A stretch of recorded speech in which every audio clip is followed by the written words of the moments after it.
everyone, Jordan here. Wanted to share a few tips on how you go about adapting your yoga pose to make yoga safer and more appropriate for your pregnancy journey. So I'll just go over a few basic tips that I like to tell my students. One of them is you really want to be mindful with your back bends and your twists. The problem is a lot of people will still force their back bends while at the same time, due to pregnancy changes, your low back is experiencing a greater curvature, so there's more strain there.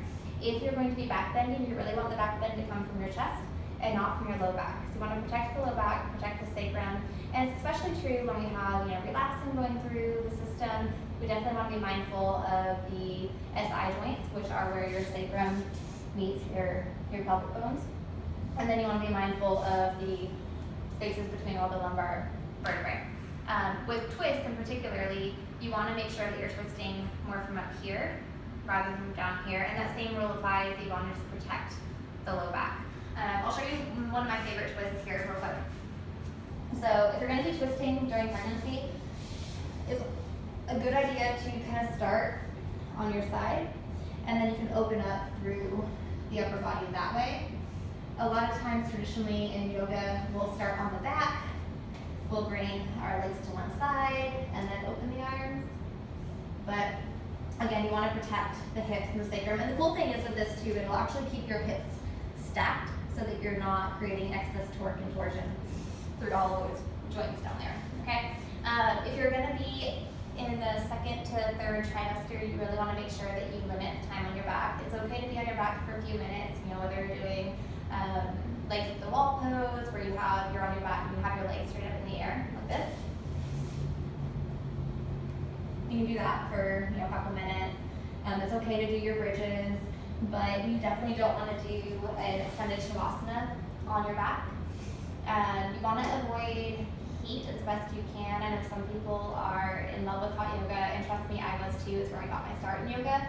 But just because you're able to cool your body doesn't always mean that the fetus is able to cool their system while they're in utero. They don't have a cooling mechanism like you do. So you want to be mindful of that. You also want to be mindful with heat because you don't want to dehydrate yourself.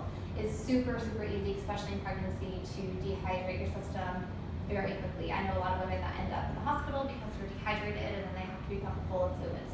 So make sure you're drinking your water, limit your time in the heat, be careful with back bends and twists, be mindful of your time on your back. And one last thing is, if you're doing any pranayama or breath practices, you want to make sure that you are avoiding any of the ones that create intra-abdominal pressure and have you retain your breath. You want to focus more on just that 3-part Ujjayi breath, which is filling up your low abdomen, mid abdomen, and chest. It's a very fluid, slow motion, and then exhaling it right back out. So that way you're not holding any pressure in your system, okay?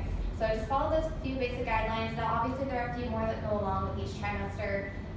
Like in your third trimester, if your baby's breech, you don't want to be going into a wide squat. You want to be doing a lot of more cat-cows and down dogs to help baby flip, and then go to your wide squat once baby flips.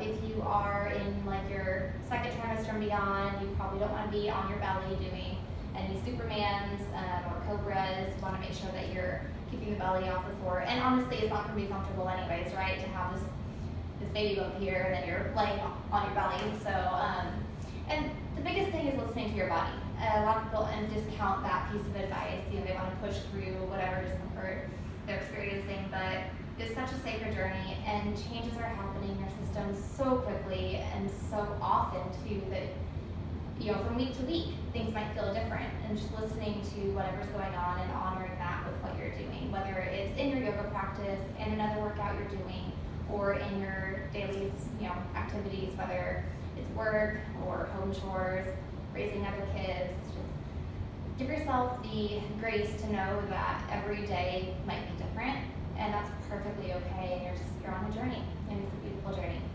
Thanks everyone.